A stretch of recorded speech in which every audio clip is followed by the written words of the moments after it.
No meil on see sama asi, kuradi riigiametnikud, siuke lähenemine.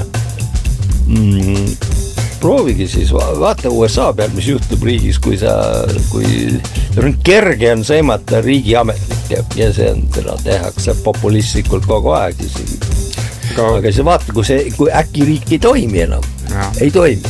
No siis on ups.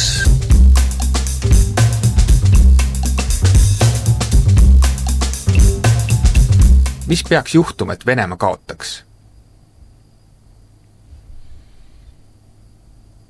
No ütleme optimaalselt kõige kes parim asi, millel saab nagu realistlikult loota, on, et nad saavad nagu majanduslikult nii peksa, et jälle tuleb mingi 10-15 aastane selline mõõn ja siis sel ajal siis oleme natuke targemad seekord. Nii nagu ütleme mõõn oli, mis kuni hakati siis 2000 tõusis nafta hind nii meeletult ja Euroopa sõltuvus, maailma sõltuvus fossiilkütusel oli nii suur, et me olime kõik loa otsas. No jah, aga kas venelasi üldse puudutab selline majandussurutis? Jaa, absoluutselt. Kas nad suudavad toota relvi massiliselt või mitte? Jaa küll, okei, et nad jätavad sõjatööstuse mõneks ajaks, ühesõnaga, saan aru. Ma mõtlen seda, et kindlasti ei teki seal ilmselt majanduslikel põhjustel mingit ülestõusu riigi sees. Ei tule. Kas majandusega või muul põhjusel majandused Venemaal tekib. Aga kuidas Venemaa majandusel praegu läheb, et sealt tuleb ka väga vastakaid signaale? Vahepeal öeldakse, et tegelikult kõik toimib hästi, sõjatööstus muidugi on täiesti neil käivitunud hüppeliselt. Sõjatööstus läheb hästi ja tänu sellele on osa sektori, mil läheb hästi igasuguse infrastruktuuri, tervishoiu, investeeringute tõttu asjad varisevad kokku, raudtee ei tööta, tervishoiusüsteem ei tööta.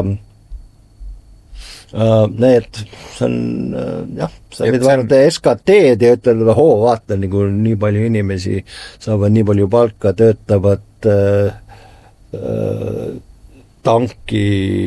tankide tootmise liinidel, aga siis vaatad, kuidas muud asjad toimivad, ma ei toimi. Nii et, väga raske öelda. Okei, nii et ühesõnaga esimene stsenaarium oleks selline, Venemaa saab kõvasti veel majanduslikult sisse ja tekib selline, nagu te ütlesite, 10-15 aastat hingamisruumi meile kõikidele. Nii, et see oleks nagu esimene kaotus siis justkui. Tõmbavad väed välja, nii-öelda, jätavad sõjategevuse pooleli. Ja, aga see ei juhtu, sest kui USA lepib kokku nendega, siis ma kardan, et olukord on. Et ma võtan jätkata see, et kui Ukraina kaotab, ja see on üks asi, mida ma olen kogu aeg toonitanud oma Euroopa sõpradele, et vaadake, et ei taha midagi siin teha.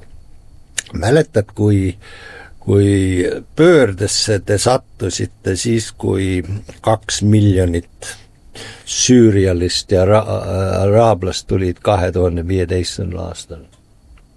No, meil tuli ajutiselt Euroopasse 6-7 miljonit ukrainlast 2022.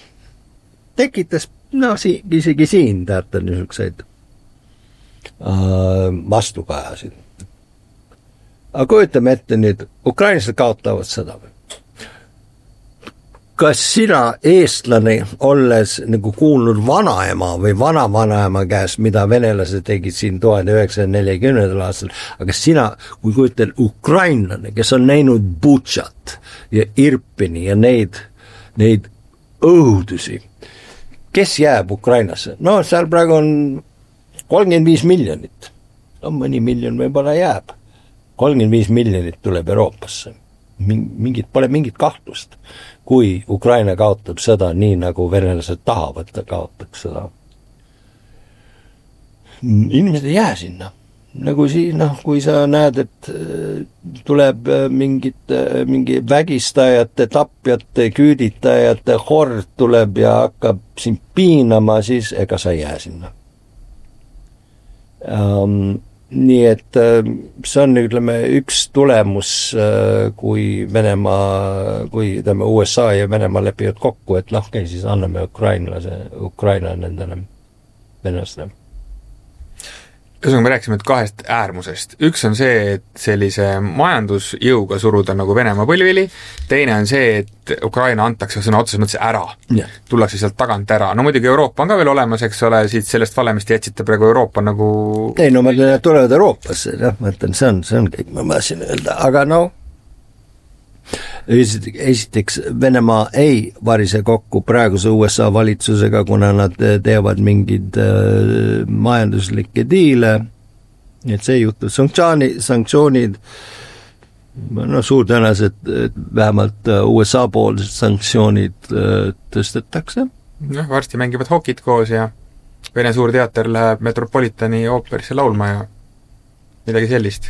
Juhtub, kas sel aastal, ennustage, kas sel aastal laulab Vene suurteater New Yorgis? Ei taha ennustada, ei taha. Ma tahan rääkida tendentsidest. Aga tendents on sinna poole? On, jah, aga...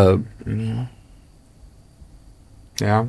Nii, aga ikkagi, mida tähendab Venemaa kaotus? Et ma kuidagi ei ole suutnud seda nagu tegelikult enda jaoks nagu arusaadavaks mõelda, et kuidas saab üldse lõplikult ära suruda sellise suure ei, no ma ei usu, et saab, ütleme pigem tähendab lihtsalt ohjata või lasta, ideaalne lahendus meile on, toimige seal, tehke mida tahad, me ei hakka teid midagi suruma siin, aga lihtsalt aga läheme nüüd ikkagi sinna Trumpi administratsiooni paati.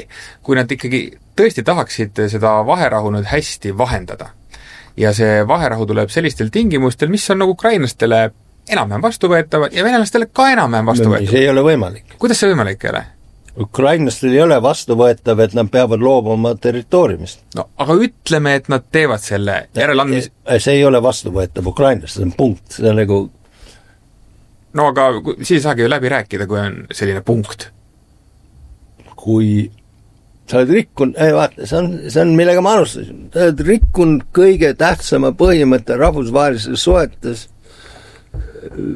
mille alusel kogu viimased 80 aastat on asi toiminud ja nüüd on see läbi. Ja kohe, kui sa annad ära territooriumit, see ei ole ainult Ukrainas, see tähendab kõigile, et vallutussõda toimib. Vallutame Narva, vallutame Ukraina, vallutame mida iganes, Gruusia, kõik see on kõik okei. See on teine maailm. Ühesõnaga siis mingit erilist diili ei saagi tulla. Diil saab tulla, aga niisugune, mis realistlikult mõeldes diil, mis jätaks maailma korda sinna, kus ta oli enne. Yeah. Sellist diili ilmselt ei tule. Aga selles diilis loobus juba Biden, nii et see oli, ütleme, mina panen seda Bideni süüks. Võib-olla natuke Saksamaa ja Scholzi süüks ja... Kas NATO on mingitest kokkulepetest üle ka astunud? Kas näiteks seesama, et NATO on nii kaugele laienenud ja muide ka tänu teile oleme meie NATOs, aga et kas me oleme siis NATO-na läinud Venemaale liiga lähedale? Ei ole. See on absurdne väide. Aga miks see absurdne on? NATO on ju kasvanud kogu aeg. Ja, aga põhimõte ongi, ja see on olnud kogu aeg põhimõte. Enne isegi, kui me oleme iseseisvad, oli nagu vastu võetud põhimõte, et riigid ise otsustavad, kus nad tahavad olla. Ja kohe, kui sa ütled, et me oleme liiga lähedal liikunud, siis see tähendab, et Venemaal on õigus otsustada, mida need oma naabrid otsustavad. Ei saa teha. Rahvusvaheliselt mingit juriidilist pädevat kokkulepet siis ei olnud selle kohta, et NATO ei tohiks laieneda? Ei ole, ja see on niisugune olnud mingi pidev ja pikk niisugune vaidlus, vennelased väidavad, lubati meile, sellist tõendit kuskil ei ole, sellist paberit ei ole.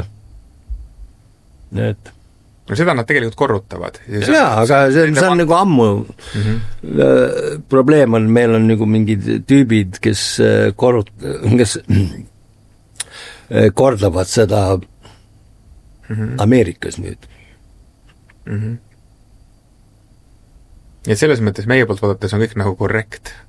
Jah. Nii et ei no, aga kui me meenutame siis 2022. aasta eelset perioodi, detsember 2021 tulid venelased välja nõudega, et NATO nagu loobuks kõikidest riikidest, kes olid liikmed enne 1997. aastat. Ehk siis NATO läheks tagasi sinna, kus nad olid külma sõjal ja kõik Poola, Tšehhi, Eesti, kõik on nagu ei ole enam NATO-s. See on nende põhinõue. Noh, absurdne.